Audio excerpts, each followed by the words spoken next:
I've attended your signature program, the Breakthrough Experience, several times, and you discuss the concept of labels in that program.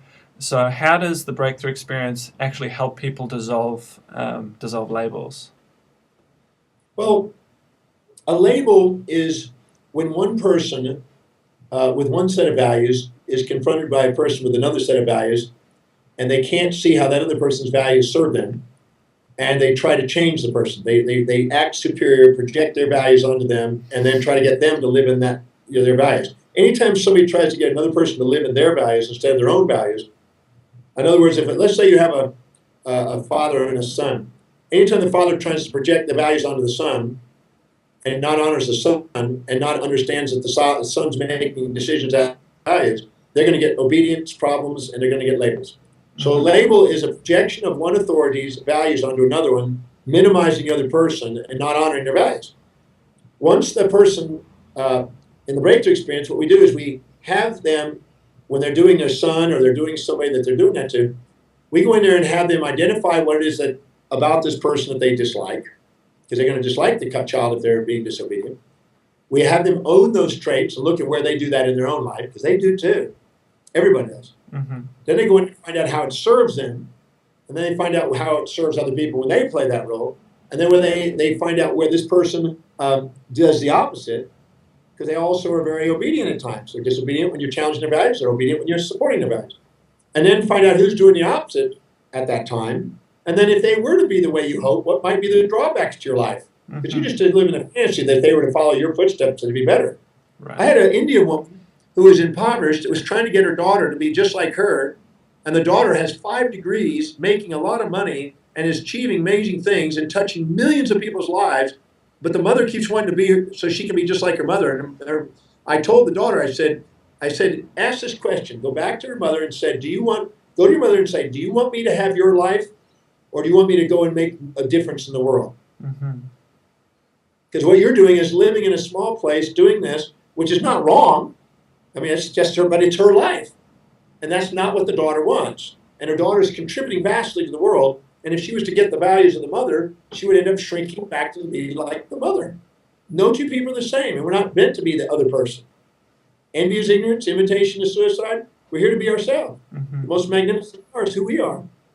So a label is a projection of one person with a self-righteous attitude, projecting it onto somebody else, trying to change them, guaranteed to be betrayed, guaranteed to put a label on them, and end up getting frustrated. I always say that careless relationships don't build relationships, caring do. And caring is communicating what you have a value on, not negating yours, but communicating what they do. And you'll never do that unless you value theirs as equal to yours. See, that's why you have to go find out how their values serve you. If not, you'll always want to change them. And labels are a byproduct of that. Labels are the result of not knowing how to communicate your values in terms of other people's values. That's what I find. Right. In the breakthrough experience and in the Demartini method, there is one section specifically that's concerned with the label, so the trait or the anti-trait or the action or the anti-action, I guess. So one thing that I wanted to just ask is why is it important to dissolve and transform that label, and what are the actual benefits of actually doing that? How does it change the dynamics, I guess? Well, there's many of them. If you meet somebody and you say, I mean, I see this every week. People come in and say, well, my brother, he's lazy, or my son, he's lazy, which is a label. And the truth is the son's not lazy in what's important to him. He's just not inspired by what's important to the person projecting that. So what happens is the person looks and says they're lazy. What I do in the breakthrough experience in column 12 and 5 is I ask them, so where do they do exactly the opposite trait? Where are they very active, and where are they active in this certain area? And to their surprise, they discover that person is very active in other areas. And in some cases in the same area, but they've completely blocked it out of their awareness. And I force them to go and look. I basically make them go and look, because they block it out and want to just throw the label and just say that's the way that person is. But once I go in there and says, now the responsibility is to go find out where they do exactly the opposite trait to the same person that they do the trait to, or the same manner where they do the opposite. And then all of a sudden they dig in their memories and they go, remember this, remember that, remember this. And they find out, and all of a sudden their mind opens up and they see all these memories of where they did the opposite. And once they break that label and see that they're both-sided, they're now willing to communicate with them. Because if they only see one side, they just feel, well, they're always going to be that way. Why bother communicating with them? Because they're always going to be that way. And they don't want to deal with it. But when they see that they're both sides, they realize if they communicate in the person's values, they're going to get one response. If they go against the person's values, they're going to get another response. I mean, if I look at it this way, if somebody was to come to you and say, well, you're always mean, would you believe it? Well, I am always mean. Well, not always mean. I mean sometimes. Well, the truth is, under certain settings, you can be pretty mean. Yeah. And in other settings, you can be really nice. Absolutely. Both. So when somebody says you're always mean, or somebody's always mean, that's not really true. No. There's times when they're mean, there's times when they're nice. If you put a label on it, you exaggerate it, you'll block your willingness to communicate with them. But if you balance it, you'll realize that they have a set of values. If you communicated with them, you'll get nice. You go against it, you'll get mean. You get what you want. So you now are in command of what you get from them, not them being just always one way. So that's one benefit. Another is that the more you break the labels in yourself, the more adaptable and resilient you have to changing environments. And stress is the inability to adapt to a changing environment. So once you adapt, you're more resilient. That's better for your health. It helps your immune system. It helps you more adaptable and more flexible with other people. There's 100 benefits by breaking the labels on people and appreciating people for who they are, not what labels we put on them. Great. Well, thank you for sharing that.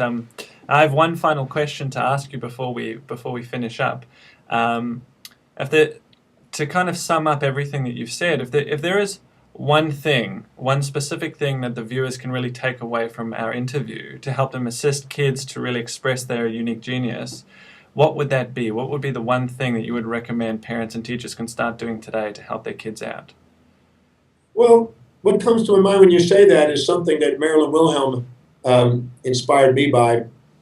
You know, she was a great teacher, and she touched a lot of people's lives. And if people go on the website, Marilyn Wilhelm School, whatever, .com, whatever, they'll see the videos of some of her kids. And these are amazing stories. But she was a great teacher. I had the opportunity to interact with her and meet with her and chat with her and speak in her classes and or class.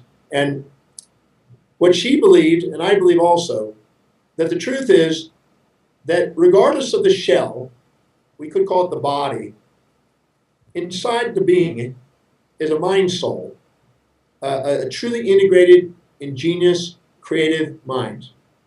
And this is being recognized by greatest minds on the planet. So there's a genius there. If we start from the premise that they're already geniuses, we're going to get a different result than if we start in there with a label.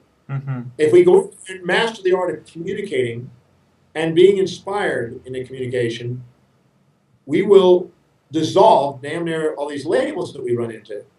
So all I say is if you're a teacher, give yourself permission to learn what I'm trying to share. I promise you, you'll get easier life teaching, you'll get greater results, you'll feel more inspired, the children will do blooming things, and I guarantee you, true teachers can't wait to see those children do extraordinary things. That's their life, that's what it's for. And you'll see this. And you'll see children engage, and you'll see children come back to your class someday and say, hey, thank you. And all the things that a teacher would ever want, you'll get to see if you apply this. And the parents will make their life easier. The kids are more inspired. They'll give themselves permission to contribute more. They'll become unborrowed visionaries and leaders by doing it. I mean, so all I can say is that give yourself permission to be authentic, and give these kids the ability to be authentic, and learn the art of communicating in values and honoring values and linking values. It's one of the most significant things I've seen in education. And I'm going to be in Botswana and introducing it there to the Minister of Health there. And we've got it now in South Africa, and it's spreading. And we got it in Canada. And just the other day, I got a contact from the ambassador from India. And Mahatma Gandhi's granddaughter is asked to come and have a conversation about how we can do this throughout India. So I'm telling you, it's an idea whose time has come, and if we put it into action, it's going to show fruit. Great. Well, John, thank you again so much for spending the time really sharing all your knowledge and experience about this important topic. In the labels that we're putting on children, or even on other people as well, are definitely affecting how they're being perceived, and in turn how they actually respond to everyone else. So this is an area that I'm personally working to transform in order to assist kids to be recognized for their unique genius. And your signature program, the Breakthrough Experience, can really and certainly assist people in this area. So I look forward to sharing more of your work through the Be Who You Want to Be community, and have you be an integral part of our community of visionaries. So thank you for taking this time. Thank you, and thank you for letting people know about the Breakthrough Experience, because it can help people break through the limitations and the labels, and help them expand who they are in their dreams. Well, it certainly helped me, and that's the reason why I created the vision I have. So I owe my gratitude to you for that, and I'd love other people who are watching this to have that same experience in their own lives, so they can start doing some amazing things themselves. Well, good, and thank you for what you're doing, because we're on the same path in that way. Great. Thanks a lot, John. Thank you. Take care. Okay.